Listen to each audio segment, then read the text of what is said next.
bienvenue dans la petite partie sur l'équivalence. Alors vous commencez à voir que déjà cette flèche là, la flèche simple, on ne l'écrit pas n'importe où parce que dessous il y a quand même pas mal de calculs à faire pour être sûr que c'est vraiment ça qui se passe dans votre exercice ou dans votre calcul. L'équivalence c'est encore pire parce que l'équivalence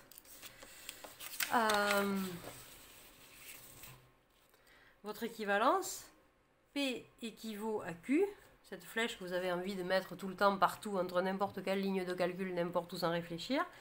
Ça veut dire qu'il y a une implication entre P et Q et une implication entre Q et P. Quand on voit ce que ça coûte de vérifier une implication, il y en a deux, et entre les deux, il y a pas mal de boulot. Donc vous n'allez plus m'écrire des équivalents comme ça, n'importe où, parce que quelqu'un vous a dit qu'entre toutes les lignes, il fallait écrire ça. C'est hors de question que vous écriviez quelque chose que vous ne comprenez pas. Soit vous êtes sûr que c'est équivalent, c'est-à-dire que c'est à la même table de vérité, soit non. Alors là, il y a un chouette exercice, vous allez écrire cette table de vérité là. Je vous laisse jouer et on se retrouve dans quelques minutes pour la correction. Voilà, pause. Bienvenue dans la correction de cet exercice. Donc, là, il y a pas mal de choses à écrire. Même chose, enfin, c'est pas compliqué, c'est toujours pareil, hein, simplement, c'est un peu plus long parce qu'il y a plus de colonnes, et puis voilà.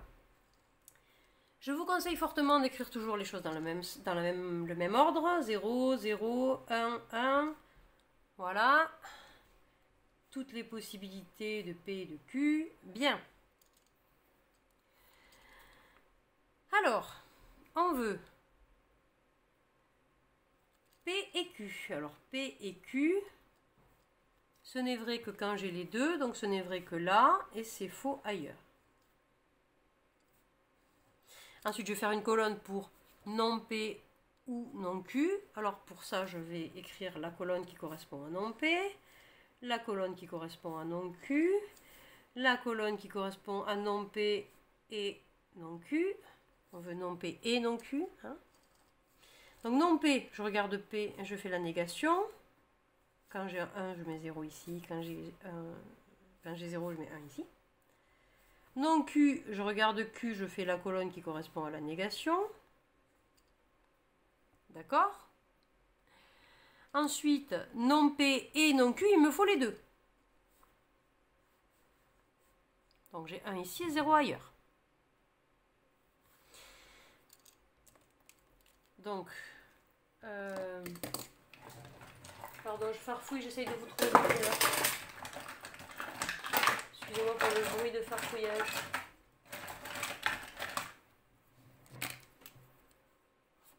Voilà. P et Q est là. Non P, non Q est là. Maintenant, on me demande un ou entre ces deux-là. Donc, P et Q, ou non P et non Q. Normalement, arrivé là, vous commencez, si vous faites ça, vous commencez à être bon sur les tables de vérité. Normalement, là, vous avez compris. Un ou, ça veut dire l'un ou l'autre ou les deux. Là, je suis là, donc mon ou, il est vrai. Là, j'en ai aucun, donc mon ou, il est faux. Là, j'en ai aucun, mon ou, il est faux. Là, je suis là, donc mon ou, il est vrai. Bon. Et là, si je compare avec la table de vérité de P est équivalent à Q, oh, quelle surprise, c'est la même. Vous commencez à comprendre la structure de mon TD là, c'est un petit peu toujours la même chose. Donc si je veux écrire P équivaut à Q, une façon de l'écrire avec des et, des ou, etc., c'est ça. Et l'objectif, c'est pas que vous l'écriviez comme ça dans vos exercices, c'est que vous compreniez que sous cette petite flèche de rien du tout, il y a quand même tout ça. Et donc cette petite flèche de rien du tout, on ne l'utilise pas à tort et à travers n'importe où pour marquer qu'on passe à la ligne. Ça n'a rien à voir avec je passe à la ligne. Hein. D'accord? Je vous laisse réfléchir aux questions subsidiaires, à la question 7. Donc c'est des sujets de bac, évidemment, parce que sinon c'est pas rigolo. Je pris des véritables sujets de bac. Donc, je vous laisse y réfléchir et on fait pause. On se retrouve dans notre prochaine et dernière vidéo pour ce petit TD de logique. À tout à l'heure.